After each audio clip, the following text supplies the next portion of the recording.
সিরিয়ার রাজধানী দামেস্কে কয়েক দফায় ব্যাপক হামলা চালিয়েছে ইসরায়েল। দেশটি বলছে একটি আরব সংখ্যালঘু গোষ্ঠীকে সহায়তার জন্য তারা হামলা জোরদার করেছে। সিরীয় কর্মকর্তাদের মতে ওই হামলায় ৩ জন নিহত ও ৩৪ জন আহত হয়েছেন। গতকাল বুধবার সিরিয়া এই হামলাকে বিপজ্জনক উত্তেজনা বৃদ্ধি বলে তীব্র নিন্দা জানিয়েছে। সিরিয়ার পররাষ্ট্র মন্ত্রণালয় অভিযোগ করেছে, ইসরায়েল ইচ্ছা করেই তাদের দেশে উত্তেজনা উস্কে দেওয়া, বিশৃঙ্খলা সৃষ্টি এবং নিরাপত্তা ও স্থিতিশীলতা বিঘ্নিত করার নীতি গ্রহণ করেছে। ইসরায়েল বুধবার মধ্য দামেস্কে এমন একটি কম্পাউন্ড লক্ষ্য করে হামলা চালায়, যেখানে সিরিয়ার প্রতিরক্ষা মন্ত্রণালয় ও প্রেসিডেন্টের প্রাসাদ অবস্থিত।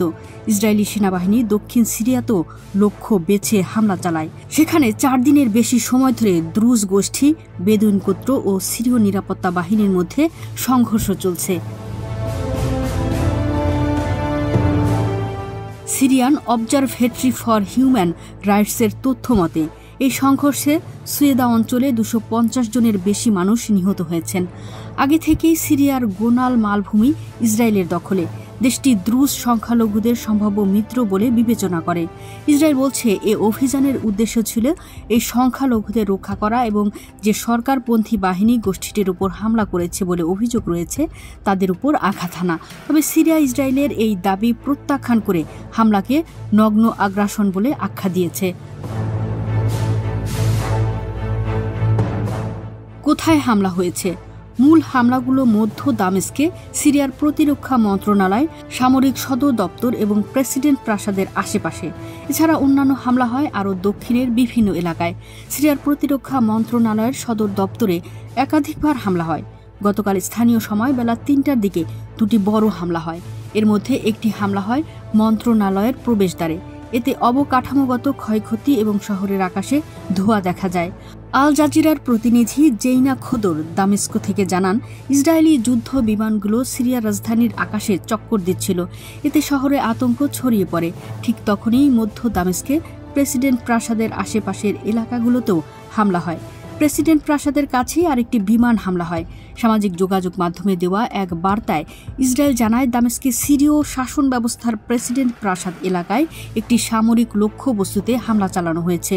অন্যদিকে সিরিয়ার দক্ষিণে সুয়েদা শহরেও হামলা চালায় ইসরায়েলি সেনাবাহিনী। দ্রুজ অধ্যুষিত ওই শহরটি জর্ডান সীমান্তের কাছাকাছি অবস্থিত। ইসরায়েল কেন সিরিয়ায় বোমা নিক্ষেপ করেছে? সুয়েদা শহরে সিরীয় সরকারি বাহিনী ও স্থানীয় দ্রুজ যোদ্ধাদের মধ্যে কয়েকদিনের প্রাণঘাতী সংঘর্ষের পর গতকাল ইসরায়েল এই বিমান হামলা চালায়। দ্রুজ যোদ্ধা ও স্থানীয় বেদুইন গোত্রের মধ্যে পাল্টাপাল্টি অপহরণ ও মামলার মধ্য দিয়ে এই সহিংসতা শুরু হয়। সরকারি বাহিনী সুয়েদার শৃঙ্খলা ফিরিয়ে আনতে হস্তক্ষেপ করলে দ্রুজ গোষ্ঠীর সঙ্গে তাদের সংঘর্ষ বেঁধে যায়। কোথাও কোথাও বেসামরিক মানুষদের লক্ষ্য করেও সরকারি বাহিনী হামলা করেছে বলে অভিযোগ পাওয়া গেছে। দ্রুজরা সিরিয়া ও ইসরায়েল উভয় দেশেই প্রভাবশালী সংখ্যালঘু গোষ্ঠী। ইসরায়েল তাদের বিশ্বস্ত মিত্র হিসেবে দেখে এবং গোষ্ঠীটির অনেক মানুষই ইসরায়েলি সেনাবাহিনীতে কাজ করেন। সরকারি বাহিনী সুয়েদার শৃঙ্খলা ফিরিয়ে আনতে হস্তক্ষেপ করলে দ্রুজ গোষ্ঠীর সঙ্গে তাদের সংঘর্ষ বেঁধে যায়। কোথাও কোথাও বেসামরিক মানুষদের লক্ষ্য করেও সরকারি বাহিনী হামলা করেছে বলে অভিযোগ পাওয়া গেছে। গত মঙ্গলবার সিরিয়ার সরকারি বাহিনী ও দ্রুজ সংখ্যালঘু গোষ্ঠীর মধ্যে একটি যুদ্ধবিরতি ঘোষণা হয়, কিন্তু খুব দ্রুতই যুদ্ধবিরতি ভেঙে যায় এবং পরদিন আবার সংঘর্ষ শুরু হয়। সুয়েদার দ্রুজরা বিভক্ত হয়ে পড়েছে বলে মনে হচ্ছে। তাদের এক নেতা ইয়াসের জারবু বলেন, সিরীয় সরকারের সঙ্গে একটি যুদ্ধবিরতি চুক্তি হয়েছে। তবে অন্য এক নেতা হিকমাত আল হিজরি যুদ্ধবিরতি প্রত্যাখ্যান করেন। সিরিয়ার অনেক দ্রুজ চায় না ইসরায়েল তাদের পক্ষ হয়ে হস্তক্ষেপ করুক। সিরিয়ার ইসরায়েলের নিজস্ব স্বার্থ আছে।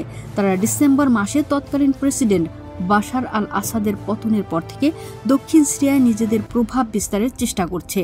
ইসরায়েল সিরিয়ার সঙ্গে কোনো নিরাপত্তা চুক্তিতে পৌঁছানোর সব চেষ্টা এড়িয়ে গেছে এবং চলতি বছর বারবার দেশটিতে হামলা চালিয়েছে।